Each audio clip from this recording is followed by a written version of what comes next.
Hello friends, welcome back to my YouTube channel. आइए अब novel के पार्ट नंबर 44 को स्टार्ट करते हैं। अगर आपको वीडियो पसंद आए तो लाइक और शेयर शुरू कर दीजिएगा। चलो अब रट्टू तोते कितना शुरू हो जाओ चारों, शुरू से आहर तक एक एक लफ्ज मुझे बताओ कि तुम कनाडा में क्या क्या गुल खिला कर आए हो। ये सनम, सफीन, मीरोसा और ये वाइल्ड लेडी टार्जन आयशा कौन है? वो पांचों बाय ग्रोड में टेबल कुर्सियां डाले हुए बैठे डिनर कर रहे थे। पास ही फार्म हाउस का कुक बारबेक्यू के लिए बड़ी सी अंगीठी सेट किए बैठा था। फिजा में बारबेक्यू की दिलफरेब खुशबू फैली हुई थी, जबकि चिकन टिक्का खाते हुए रूहान ने इन चारों से पूरा सीन पूछा था जिससे वो अब तक अनजान था। हद्दे अदब लड़के, खबरदार जिसे कुछ उल्टा सीधा बोला तो वो लेडी टार्जन नहीं, उस शेर की शेरनी है। और पहले सुकून से खाना खा ले मेरे भाई, क्योंकि हमारी लव स्टोरीज में इतने टर्न एंड ट्विस्ट हैं कि तू खाना छोड़कर बस शौक खाता रह जाएगा। फाहिम ने अब पहले वार्न करना जरूरी समझा था। फिक्र मत कर बेटा, डॉक्टर हूँ, मेरे हिसाब हाथ से मजबूत है। तू डिटेल बता सब कुछ मुझे, वो भी स्टार्टिंग से। इन लड़कियों से तुम्हारी मुलाकात कहाँ हुई, कैसे हुई, एक एक लफ्ज एक एक बात बता मुझे। रूहान पूरी बात जानने के लिए खासा एक्साइटेड था, जबकि हालिब, रकीम और आदि चुपचाप खाने में बिजी थे। खा ले खाना आराम से, फिर अंदर बैठकर काफी के मजे लेते हुए तुझे सब बताऊंगा लाले, परेशान मत हो। फहीम ने नैपकिन से हाथ साफ करते हुए कहा था। उसके बाद खाने से फारिग होते ही वो अंदर फार्म हाउस में चले गए थे, जहां बड़े से हाल में वो सोफे पर अपनी अपनी पोजीशन संभालकर वो नौकर को कॉफी का आर्डर देकर सुकून से बैठ गए थे। चल शुरू कर। रूहान का तकाजा रूहान का तकाजा दोबारा से आया था और फहीम ने आंखें सुखाकर रूहान को बेसब्रा अंदाज मुलाजा किया था। हाँ, तो हुआ यूं था कि कनाडा पहुंचने के 3-4 दिन तक बाद हम अपने अपार्टमेंट में पड़वे सड़ रहे थे। एक दूसरे के हाथ के उल्टे सीधा खाने खा खा के हमारा दिल, जिगर, गुर्दे और फिफड़े छली हो गए, तो हमने सोचा कि हम बाहर डिनर किया जाए। उसके बाद हमने अपनी फेवरेट क्लब जाने का इरादा रखते थे, जो कि शहर से बाहर बना हुआ था, जहां हम उससे पिछली बार गए थे। फिर क्या था, एक पाकिस्तानी रेस्टोरेंट में मजेदार डिनर करके हम क्लब पहुंच के जिम करके 2-3 घंटे वहां पर चिल किया। और फिर जैसे ही क्लब से बाहर आए तो हमारे पीछे कुछ मकामी लड़के भी ड्रिंक करके बाहर निकल गए थे। वो जो बाहर खड़े उल्टे सीधे गाने गाकर नाच भी रहे थे, तभी सामने सुनसान सड़क से एक बाइक तेज से भागती हुई इन लड़कों की तरफ आई। और आते ही इस बाइक राइडर ने जो जैकी चैन की तरह इन लड़कों को धोना शुरू किया, तो यकीन बाइक कुत्तों की तरह मारा उन्हें। इतना मारा कि वो बेचारे 5 से 6 लड़के आधे मोह होकर वहीं क्लब के ग्राउंड में गिर गए। पूरे सैबो सबाग के साथ एक्शन करके बोलते फहीम को रूहान के जबरदस्त पंच ने ब्रेक लगाने पर मजबूर कर दिया था। पंच इसी एहसास हाथ पर पड़ा था जिस पर कुछ देर पहले आशा ने गोली मारी थी और खुद रूहान ने फार्म हाउस लौटते उसके जख्म की ड्रेसिंग की थी। साले वैसी आदमी मारा क्यों? बेदर्द डॉक्टर, ऐसे इलाज करता है तो अपने मरीजों का? कितने जोर से मारा है मेरे जख्मी हाथ पर? फहीम दर्द से कराता हुआ बोला, जिस पर रूहान ने हशमगी नजर से उसको घूरा था। तुझसे मैंने कहा था मुझे ये बता कि ये लड़कियां तुम्हें कहाँ मिली, और तुम मुझे किसी थर्ड क्लास सी कैटेगरी की चीप एक्शन मूवी स्टोरी बता रहा है, कमीने। रोहान दांत पिसे बोला, फिल्म की स्टोरी नहीं बता रहा, जो सच है वही बता रहा हूँ। यार आदि समझा उसे। फहीम ने अपने पास बैठे हुए नीम दराज आदि से कहा था, जो धीरे धीरे काफी के सिप ले रहा था। कुछ देर पहले सर्वेंट उन्हें काफी सर्व करके गया था। ये सही कह रहा है रोहान, आगे तो सुन। आदि भी फहीम की तारीफ की थी। ओके बता, रोहान ने होश फहीम के घुटते हुए कहा था। उसके बाद फहीम ने उसे आशा से मुलाकात के बाद सफीन, मेरोसा से मिलने की पूरी कहानी सुनाई थी। रकीम ने सनम के मिलने का किस्सा अपने अल्फाफ ने अपनी जुबानी बताया था। सनम से रकीम के इतने गहरे कल्बी ताल्लुक के बारे में सुनकर रूहान साका सर बैठा रह गया था। यानी जो लड़की पहली नजर में उसके दिल को बुरी तरह से भाग गई थी, उसके बाइक की मोहब्बत थी जिसे वो टूट कर चाहता था। रूहान सोचते हुए अपना साथ झटक कर आदि की तरफ मुतवज्जो हुआ था, जो उसे अपने मुराद विला जाने का किस्सा सुना रहा था, जहाँ पर रकीम ने फहीम को मोशन की दवाई देकर उस रात का सत्यानाश कर डाला था। इन तीनों ने बकौल रूहान के एक एक लफ्ज के साथ हर किस्सा उसे सुनाया था, जिस पर वो वाकई दंग रह गया था। अमेजिंग जा, तुम लोगों को एक साथ एक ही घर की 4 बहनों से मोहब्बत होगी, मतलब जो काम यहाँ रहकर पॉसिबल नहीं हुआ वो कनाडा जाकर हो गया। रूहान हासा हैरान था। एग्जैक्टली, हादी मजे से बोला था। एक नेक काम और हुआ कनाडा में यार, हमें से एक को हस्बैंड होने का इजाज़ भी मिल गया। आदि ने रूहान को एक और शाकी न्यूज दी थी। व्हाट आई मीन शादी? किसने किया तुम्हें से शादी? डोंट टेल मी रकीम कि तुमने मेरे बिना शादी का ली। रूहान रकीम को आंखें दिखाता हुआ बोला, मैं पागल हूँ क्या? मुझे डैड से अपना कचूमर नहीं बनवाना था। ये नेक कारनामा बड़े पापा के शहजादे ने अंजाम दिया, जो तेरे पास ही मुझ पाए बैठा हुआ है। रकीम ने रूहान के पास बैठे हालिब की तरफ इशारा किया, जब मुंह पर कुछ रख के सिंगल सोफे पर नीम दराज था और टांगे सामने रखी टेबल पर रखी हुई थी। اس بار روحان کی آنکھیں واقعی حیرت سے پھٹ گئے تھے. اس خشک انسان نے شادی کا لی. او ایم جی, صحیح کہہ رہا ہے فہیم, بڑا ہی ٹرن اینڈ ٹویسٹ ہے اس کہانی میں. تو روحان منہ کھول کر شاخ انداز میں صوفے پر لیٹے ہوئے غالب کو اب بھی دیکھ رہا تھا, جو اس کی حیرت زدہ و ابا پر سیدھا ہو کر بیٹھ گیا تھا. میں نے جو کیا وہ غصے میں کیا گیا عمل تھا. مجھے سفین کو لے کر غلط فہمی ہو گئی تھی, ورنہ میں اس کی مرضی کے بنا کبھی بھی یہ نکاح نہیں کرتا. اس وقت سر پر عجیب سا جنون سوار ہو گیا تھا. سفین وہ لڑکی ہے جسے پہلی بار دیکھتے ہی مجھ سے اس سے محبت ہو گئی تھی. اسے دیکھتے ہی میں نے سوچ لیا تھا کہ اس لڑکی کے سوا میرے گھر میں کوئی اور نہیں آ سکتی. میں نے اب تک کی زندگی میں اتنا زیادہ خود تو نہیں سوچا ہوگا جتنا میں اس کے بارے میں سوچ چکا ہوں. یہ اس کی محبت کی انتہا ہی تھی جس نے مجھے جنون کی آڑی حدوں تک پہنچا دیا تھا. میں اس کی ذرا سی بے توجہ سے پاگل ہو گیا تھا. اس کے لیے اتنا پوزیسو کہ وہ بولتے بولتے رکا تھا, اور پھر رک کر روحان, سفین اور سنان کے متعلق اپنی غلط فہمی سے لے کر اپنے انتہائی فیصلے کے متعلق سب کچھ بتا دیا تھا.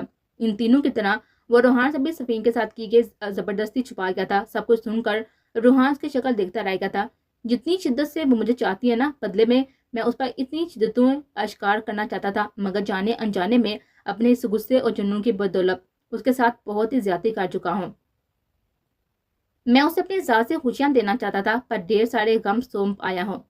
لیکن میں جو کچھ غلط کر چکا ہوں اسے ٹھیک کروں گا, اپنے کیے کی تلافی کروں گا. بہت بڑی غلط فہمی ہو گئی تھی مجھے کہ میں اس کو تکلیف دے کر میں سکون پالوں گا, مگر ایسا نہیں ہو سکا. اس کے دکھ پر اسے زیادہ میں تڑپا ہوں. اب میں مزید اسے اکیلا نہیں رہنے دوں گا. جلد سے جلد لے کر آؤں گا اسے یہاں اپنے پاس. وہ ضبط سے اپنے جبڑے بیچے بولا تھا. اس کے لہجے میں چھپی طرف وہ چاروں شدت سے محسوس کرتے. Don't worry buddy, every thing will be okay. اور مبارک ہو دھولا میاں, شادی شدہ ہو گئے ہو. ذرا مجھے بھی تو دکھاؤ بابی جان کو, ہے کون جنہوں نے اس دیو کو قابو کر لیا. روحان نے ماحول کی سنجیدگی کا اثر ظاہر کرنے کو ہلکے پھلکے لہجے میں کہا. دیکھا تو تھا تو نے شام کو سنم کو اسی جیسی ہے, ان کی جڑواں بہن ہے. غالب اپنے چہرے پر ہاتھ پھیرتے ہوئے خود کو نارمل کرتا مسکرا کر بولا تھا, جبکہ روحان کے تصور میں پھر سے وہ پڑی پہ کر چلی آئی تھی. مگر جلد ہی اس نے اپنی سوچوں پر بند باندھا تھا کہ وہ لڑکی اس کے بھائی کی محبت تھی. اس کے بارے میں کچھ بھی سوچنے کا اس کے پاس حق نہیں تھا. سیم ویسی ہی ہے؟ روحان نے حیرت سے پوچھا. ہاں ویسی ہے, بس تیرے اور رقیم کی طرح آئی کلر ڈیفرنٹ ہے. غالب نے بتایا تھا. دل بھی نہیں ہے, رقیم بیچ میں اچانک بولا تھا, جس پر حیرت سے وہ چاروں اس کی طرف دیکھنے لگے تھے. کون سا دل بے, اور تو نے اس کا دل کب دیکھ لیا؟ وہ تو تجھے منہ تک نہیں لگاتی اور تو دل تک پہنچ گیا. فہیم چاہ کر بولا تھا, جس پر رقیم نے گڑبڑاتے ہوئے اس کو دیکھا تھا. بکواس مت کر اور جا کر کان صاف کرو اپنے. میں نے کہا ہے نا کہ دل کا بھی فرق نہیں ہے دونوں میں, بالکل ایک جیسی ہیں دونوں. اور غالب کے پاس پکس ہیں ان کی, دیکھ لے خود ہی. رقیم بات سنبھال کر جلدی بولا تھا. غالب نے اپنی پاکٹ سے سفین کا فون نکال کر روحان کو سفین کی پکس دکھائی تھی, جو ہو بہو سنم جاتی تھے. یہ تو بالکل اپنی بہن جیسی ہے. مجھ میں اور رقیم میں تو پھر بھی آنکھوں کے رنگ سے فرق ہو جاتا ہے, لیکن دونوں کی تو آنکھیں بھی ہری ہیں. تم دونوں کی ان سے شادی ہوگی تو پہچانو گے کیسے؟ روحان حیرانگی سے بولا. دل کی آواز ہے. غالب اور رقیم یک پیک بول اٹھے تھے. واؤ, میرے 21ویں صدی کے رانجھے مجنو, روحان دیتا ہوا بولا تھا. ویسے غالب تو کب سے لڑکیوں والے بیک کورز استعمال کرنے لگا, یہ ببلی سٹائل کے. اور یہ فون کب چینج کیا ہے تو نے؟ یہ تو میرے والا ماڈل ہے, ایک دم لیٹسٹ. روحان فون الٹ پلٹ کر دیکھتا ہوا بولا تھا. یہ فون سفین کا ہے, ہماری کار میں رہ گیا تھا تو سفین اور سنان کے متعلق جانے کے لیے میں اسے اپنے ساتھ لے آیا تھا, اور شکر کرتا ہوں کہ یہ میں اپنے ساتھ لے کر آیا. اسی کی وجہ سے تو میری غلط فہمی دور ہوئی, ورنہ میں نہ جانے اصلیت سے کب تک انجان رہتا. بٹ اینی وے, اب سنم یہاں ہے تو میں یہ فون سنم یا عائشہ کو دے دوں گا, وہ سفین کو واپس لوٹا دیں گے. غالب نے تھکی تھکی سانس لیتے ہوئے کہا تھا. وہ اپنی کی گئی زیادتیوں کو صرف بتانے میں اتنا تھک گیا تھا, جبکہ وہ نازو سے لڑکی تو اس کے سارے ستم اپنی ناتو ذات پر جھیل چکے تھے. اوہ, یہ سفین کا فون ہے, اوکے. یعنی میرا چارجر تو نے اس فون کے لیے منگوایا تھا؟ اچھا, ویسے میں نے سب کو دیکھ لیا ہے سوائے میروسا کے. لگے ہاتھ اسے بھی دکھا دو, کوئی پک ہوگی اس کی بھی اس میں. روحان غالب سے بولا تھا. ہاں دیکھ لے, غالب ہوگی کوئی چھوٹی جل پڑی کی بھی پک فون میں, ہاتھ میں فیڈر لیے ہوئے. فہیم اشارہ سے بولا تھا. تیری شکل اگر اچھی نہیں ہے نا تو بات تو اچھی کر لیا کر, وہ اتنی بھی چھوٹی نہیں ہے. سنم اور سفین سے صرف ایک ساتھ چھوٹی ہے. اور یہ کیا تو اس کا نام بگاڑتا رہتا ہے؟ تیرا منہ توڑ دینا میں نے, آئندہ اسے الٹے سیدھے ناموں سے مت بلانا, سمجھا؟ آدھی تنگ کر فہیم سے بولا تھا. تب تک غالب نے میروسا کی ایک کیوٹ سی پک نکال کر روحان کو دکھائی تھی, جس میں اپنے شہد رنگ لمبے بال کھولے خود کو مکمل کالے کپڑوں میں پیک کیے ہوئے برف میں کھڑی تھی اور مسکرا کر سامنے دیکھ رہی تھی. اس کی گہری نیلی جیلسی آنکھیں دور سے بھی صاف چمک رہی تھی. وہ پک کسی ایشین لڑکی کے بجائے کسی فارن لڑکی کی لگ رہی تھی. اتنی خوبصورت و مکمل تھی کہ روحان نے بے ساتھ پک کلک کرنے والے کو داد دی تھی. یہ مہروسہ ہے؟ یہ لڑکیاں ایشین ہی ہیں نا؟ روحان نے ان چاروں کو دیکھتے ہوئے حیرت سے پوچھا تھا، جبکہ عادی اس کی حیران صورت دیکھ کر محسوس ہوا تھا. ہاں میرے بھائی، یہ انگریز صورتوں والی ایشین لڑکیاں ہی ہیں، اور سب کی سب زبردست اردو بولتی ہیں. صنم اور عائشہ کو تو سن چکا ہے نا، اور یہ مہروسہ کو تو پوچھ ہی مت. اس کی صورت ہی تو پہلی بار ہمیں الجھن میں ڈال دیا تھا. ہمیں لگا کسی گھوڑے کی اولاد ہے. ہم نے جب اسے ان حبیسوں سے بچا کر کار میں بٹھایا، تب تک بھی ہمیں نہیں پتا تھا کہ انگریز دکھنے والی لڑکی ایشین مسلم ہوگی. تبھی ہم بے فکری سے اس کے سامنے عائشہ کے بارے میں اردو میں بات کرنے لگے تھے. وہ تو فہیم کا دماغ چلا. اس نے جب مہروسہ کا نام پوچھا تو اس نے بڑی رواں اردو میں اپنا نام بتایا، اور ہم سب تو جیسے فریز ہو گئے تھے. یقین کر حالب کو تو زبردست شاک لگا تھا. یہ ڈرائیونگ کرا تھا، اور مہروسہ کا نام سن کر جھٹکے سے اس نے بریک لگائے اور مڑ کر حیرت سے اس کی صورت ایسی دیکھی جیسے یہ دنیا کا 8واں عجوبہ ہو. رکیم پورے واقعے کو مزے سے دہراتا ہوا بولا تھا، یہ لڑکیاں واقعی ایشین نہیں لگتی. انہیں دیکھ کر تو واقعی کوئی بھی چکرا جائے گا. چار، مگر ایک بات تم لوگوں نے نوٹ کیا تھی، یہ 4 سگی بہنیں ہیں، مگر صورت میں ایک دوسرے سے بالکل الگ. صنم اور صفین تو چال جڑواں ہیں ایک جیسی، مگر یہ مہروسہ اور عائشہ بالکل الگ ہے. مطلب ایک دوسرے سے ذرا سا بھی ریزیمبل نہیں کرتی. روحان نے صحیح پوائنٹ پکڑا تھا. صفین اور صنم اپنے ماں باپ جیسی ہیں. ہاں مہروسہ عائشہ الگ ہیں. اب یہ الگ کیوں ہیں اس کا ہمیں نہیں پتا. ہو سکتا ہے یہ دونوں اپنے کسی رشتہ دار کی شکل ہو.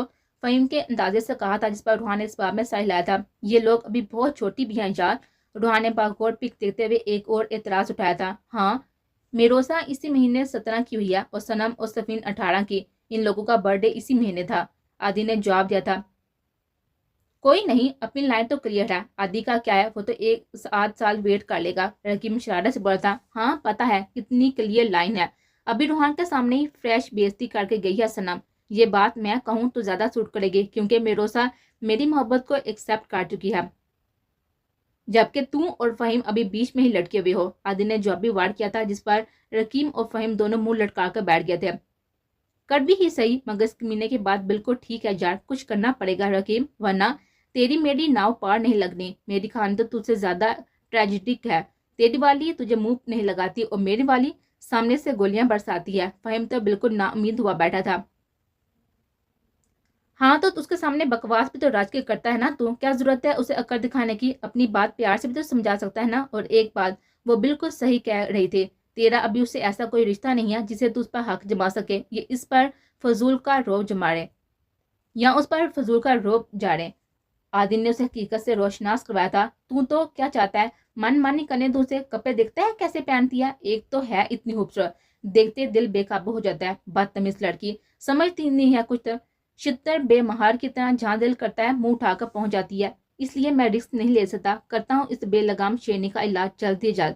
فہیم دانت پیستا ہوا بولا، جس پر عادل نے تعصب سے سہ لایا تھا. چل یار بند کرو یہ بحث، بہت نیند آ رہی ہے، سونے چلتے ہیں. مجھے حوابوں میں صنم سے مل کر اسے منانا بھی ہے. نہ جانے کیوں روٹھی ہوئی ہے مجھ سے. رکیم زوردار انگڑائی لیتا ہوا منہ بنا کر بولا تھا. بلی کو اکثر ہوا میں چچڑے ہی نظر آتے ہیں بیٹا، ذرا سنبھل کر. حوابوں میں صنم سے ملنا، کہیں عائشہ بھی ددناتی ہوئی اس کے ساتھ ہی چلی آئے تو دوسری گولی وہ تجھے مارے گی. روحان رکیم کے کاندھے پر بازو پھیلا کر سیڑھیاں چڑھتا ہوا بولا تھا، جس پر رکیم نے دوسرے ہاتھ سے اس کی کمر پر زوردار پانچ مار کر اس کی بولتے باندھ کیے تھے.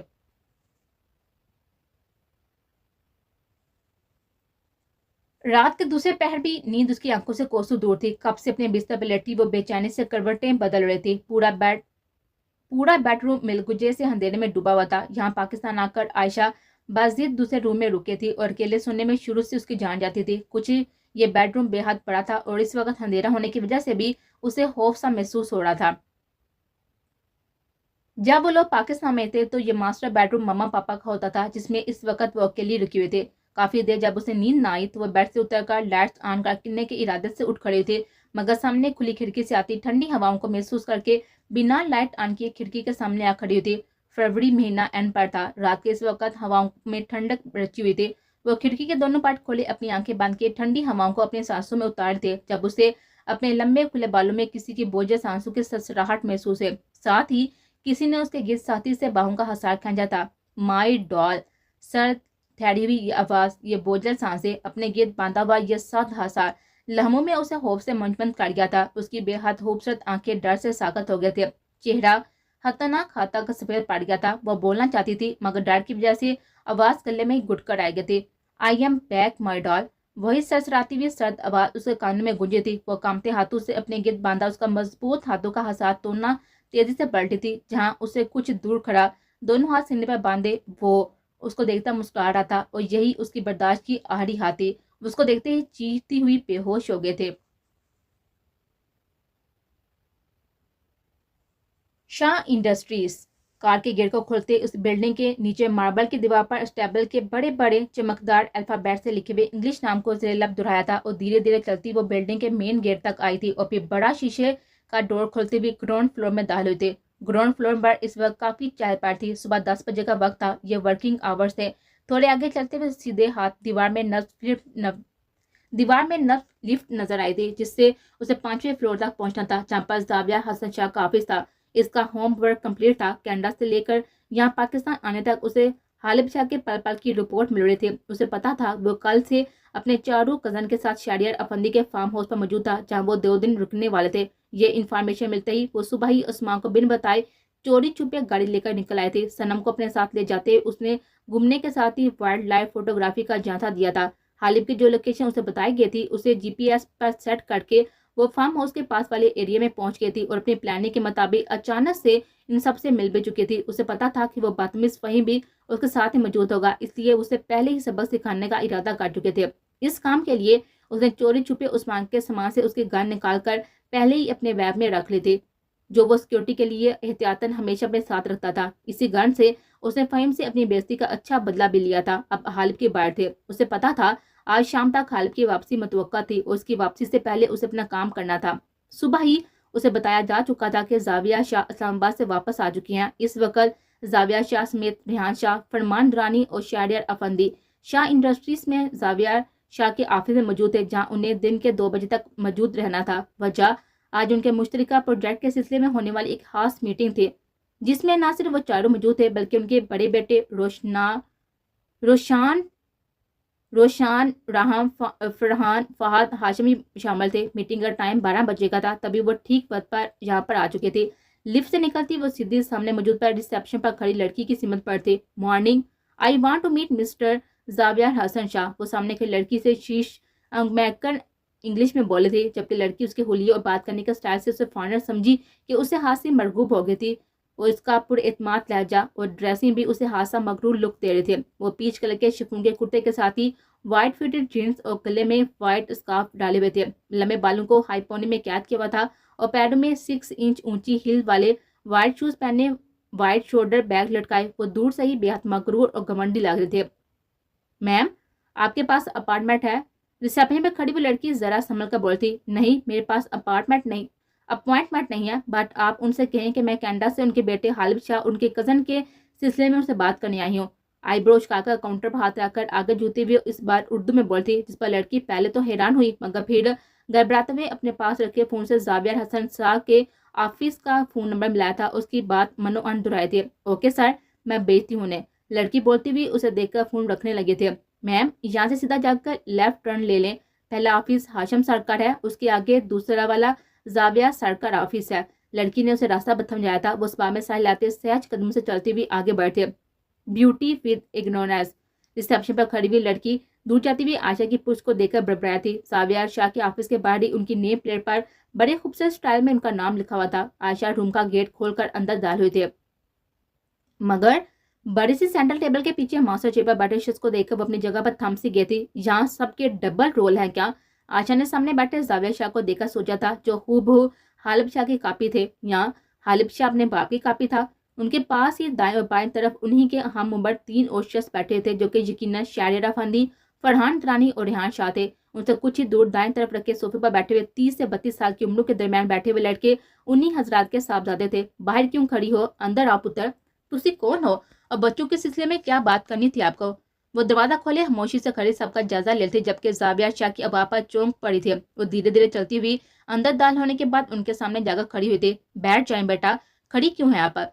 शहरियार अफंदी ने इशारे से उसे सामने रखी कुर्सी पर बैठने के लिए कहा था। वो सर हिलाते हुए अपने शोल्डर बैग उतारते हुए कुर्सी घसीट कर बैठ गए थे। सर, मेरा नाम आशा मुराद है, मैं कनाडा से आई हूँ। वो बारी बारी इन सबको देखती हुई बोली थी। पहले आप लोग अपना तारुफ करवाएं ताकि मैं फर्दन फर्दन आपको आप लोगों के बेटे के करतूत बताऊं कि वो कनाडा में कौन कौन से गुल खिला कर आए हैं। वो सामने बैठे अपने बाप और चचा से भी बड़ी उम्रों के मर्दों की आंखों में आंखें डालकर बोल रहे थे।